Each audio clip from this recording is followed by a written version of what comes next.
মন্দির একদম ফাঁকা, একটা লাইন নেই। আমি এতদিন ধরে আসছি, এরকম জীবনে দেখিনি যে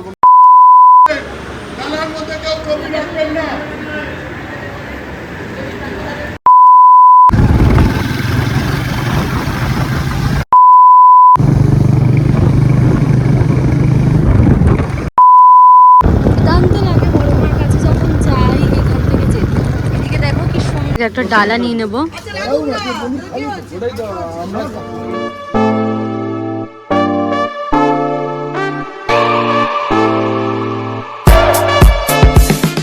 hello everyone, welcome back to our channel smiling together.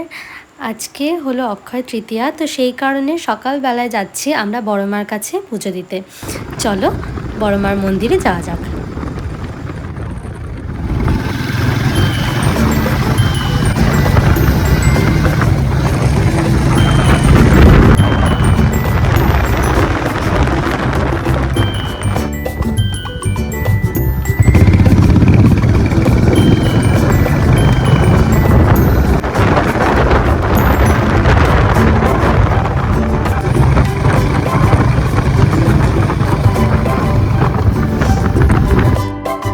এই দৃশ্য যেন এক অসাধারণ দৃশ্য।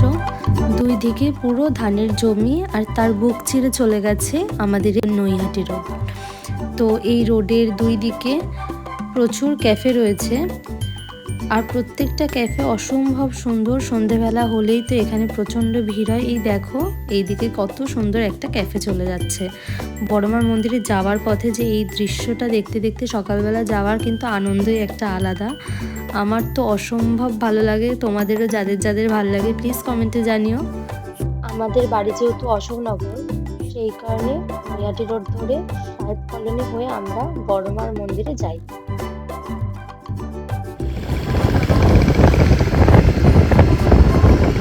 সকাল সকাল আসলে নৈহাটি রোডে কিন্তু তোমরা এত সুন্দর একটা হাট দেখতে পাবে। দেখো কত মানুষ চলে এসেছে এত সকালে, আর আমরা ঘুম থেকে উঠতে গেলে আমাদের অবস্থা খারাপ। যাই হোক, সকালটা কিন্তু বড্ড ভাল লাগে, আর অসম্ভব সুন্দর লাগে এই রাইডটা। চারিদিকটা একদম শান্ত স্নিগ্ধ, রাস্তায় বেশি একটা গাড়ি ঘোড়া নেই, খালি আমরাই যাচ্ছি যেন মনে হচ্ছে। আমরা এখন সাহেব কলোনি ক্রস করছি। ইতিমধ্যে রোদ উঠে গেছে, আসার সময় অসম্ভব কষ্ট হবে মনেই হচ্ছে। এই যে এখান থেকে আর 10 মিনিট লাগবে বড়মার মন্দিরে যেতে। আমরা এখন ব্রিজ ক্রস করছি। আমাদের বিয়ের পরে এই প্রথম আমরা বড়মার কাছে আসছি আর কি। আমরা ঠিকই করেছিলাম, বিয়ে হয়ে যাওয়ার পরে আমরা সবাই মিলে আসবো। তো আজকে আমাদের সাথে পূজাদি আর আবিরটাও থাকবে। তোমাদের সাথে ওদের পরে দেখা করাচ্ছি। রোদ এখনই উঠে গেছে, জানি না এরপরে কি হবে। আমরা এখান থেকে একটা ডালা নিয়ে নেব।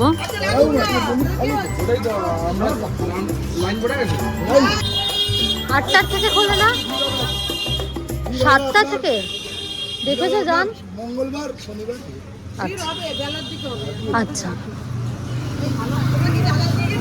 আমরা এখানে এসে জানতে পারলাম যে 8টা থেকে না, সকাল 7টার থেকেই বড়মার মন্দির খুলে যায়।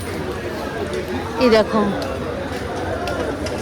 লাইন, হ্যাঁ লাইন তো আছে। হ্যাঁ মানে তুলনামূলক অনেক কম আছে, যেরকম লাইন থাকার কথা সেটা নেই। সাধারণত লাইন একটু বেলার দিকে আসলে সবসময় গঙ্গার পাড়ে দিয়ে দাঁড়াতে হবে। হ্যাঁ দাঁড়াতেই হবে, সেটা মাইন্ড সেট করে আসতে হবে। ওই অবধি আছে, ঠিক আছে। আমাদের কিন্তু এটা ভুলে গেলে হবে না যে বড়মার মন্দিরে এসে ব্লগ করা যায় না। কেন? ভেতরে ঢুকে সেলিব্রিটি নয় বলে? সেলিব্রিটি নই বলে। বাবা আমার হুট করে যখন আমি ব্লগটা চালালাম তখন আমরা এখানে ব্লগ করতে আসিনি, আমরা এসেছি এখানে পুজো দিতে। ব্লগটা জাস্ট একটা বাই প্রোডাক্ট, যে এখানে এসেছি একটু ভিডিও করে নিয়ে যাই, থেকে যাবে সঙ্গে আর একটু তোমাদের সাথে শেয়ার করি। তাহলে আমরা যখন ওয়েট করি আবিরদের জন্য, ওরা আসুক তারপরেই যাবো। বেশি দূরের লাইন নেই, হ্যাঁ আজকে বেশি একদম লাইন নেই, আজকে খুব তাড়াতাড়ি আমরা ফিরে যেতে পারবো। যেই ভয়টা পাচ্ছিলাম, আজকে হলো অক্ষয় তৃতীয়া, এই ডেটটা আমরা অনেকদিন আগে ঠিক করে রেখেছিলাম, কিন্তু আজকে অক্ষয় তৃতীয়া পড়েছে এটা তো জানতাম না, তাই হুট করে আর প্ল্যান ক্যান্সেল করিনি। আর তার মধ্যে ভালো দিনে বড় মার কাছে এসেছি পুজো দিতে, এটা তো খুবই একটা আনন্দের ব্যাপার যে আমাদের প্ল্যান থাকা মানে প্ল্যান না থাকা সত্ত্বেও আমাদের খুব সুন্দরভাবে প্ল্যানটা হয়ে গেছে। তো এই কারণে আমরা চলে এসেছি। একটু ভয়েই ছিলাম যে যদি খুব ভিড় হয় তাহলে কি হবে, কিন্তু অত কিছু চিন্তা করিনি, চলে এসেছি। এসে দেখছি যে লাইন সেরকম নেই, খুবই কম লাইন। এরকম লাইন তো মানে এত তাড়াতাড়ি চলছে আমি কখনো এর আগে দেখিনি। মানে এর আগে আমি যতবার এসেছি লাইন দিয়েছি প্রপারভাবে, ভালো অনেকটাই লাইন ছিল, কিন্তু আজকে আমার অনেক কম লাইন আর খুব তাড়াতাড়ি আর কি লাইনটা যাচ্ছে। তো আমরা রাস্তার দুই ধারের ফুলের দোকান থেকেই মায়ের জন্য একটা ডালি নিয়ে নিয়েছিলাম।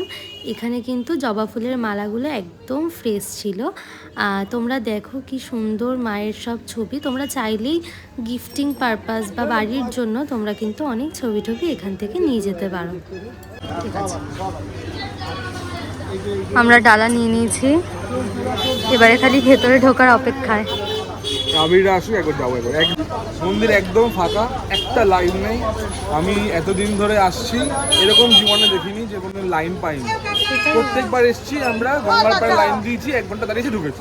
জীবনে কখনো দেখেছো এই রাস্তা এরকম হতে পারে? আমি নিজেই দেখছি আর নিজের চোখকে বিশ্বাস করাতে পারছি না। চলো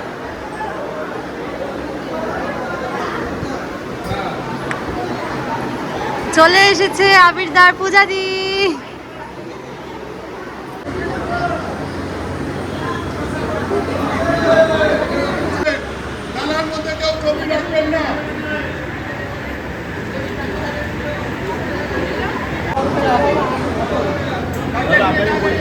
পুজো দেওয়া কমপ্লিট, খুব ভালো আমরা পুজো দিয়েছি। ভেতরে অনেকক্ষণ দাঁড়িয়ে থাকতে দিয়েছে, অনেকক্ষণ ঠাকুরকে দর্শন করতে দিয়েছে। আজকে পুজোটা কেমন হলো? সুন্দর, লাইনে দাঁড়াতে হয়নি। এতদিন পুজো দিয়েছি, এই প্রথম লাইনে আগে এসে নিয়ে ঢুকে গেছি ঠাকুরের প্রসাদ পেয়া।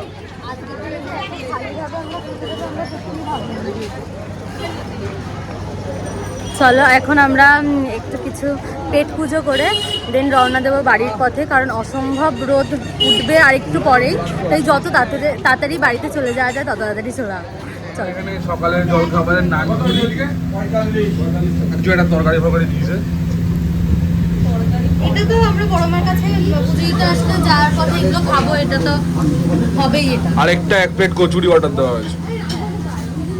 আমরা এই সকালে খাওয়া দাওয়া করে এলাম গঙ্গার ধারে, জোয়ার চলছে, জল অনেকটাই বেড়ে গেছে। ওখানে আবার সব স্নান করছে।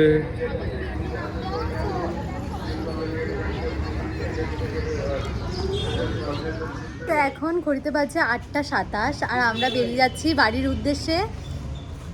আমাদের আজকের পুজোটা অসাধারণ হয়েছে, তোমরাও দেখবে সেটা। কেন তোমাদের কোনো বক্তব্য? দারুণ পুজো দিয়েছে, এই প্রথমবার এখানে এসে এত ফাঁকায় পুজো দিলাম। 7টার সময় আজকে গেট খুলে গেছে। সিরিয়াসলি আমরা তো ভাবতেও পারিনি আজকে এত তাড়াতাড়ি আমাদের পুজো হয়ে যাবে। তো আজকের মতন আমরা ব্লগটা এখানেই শেষ করলাম। Until then, keep smiling together. Bye bye.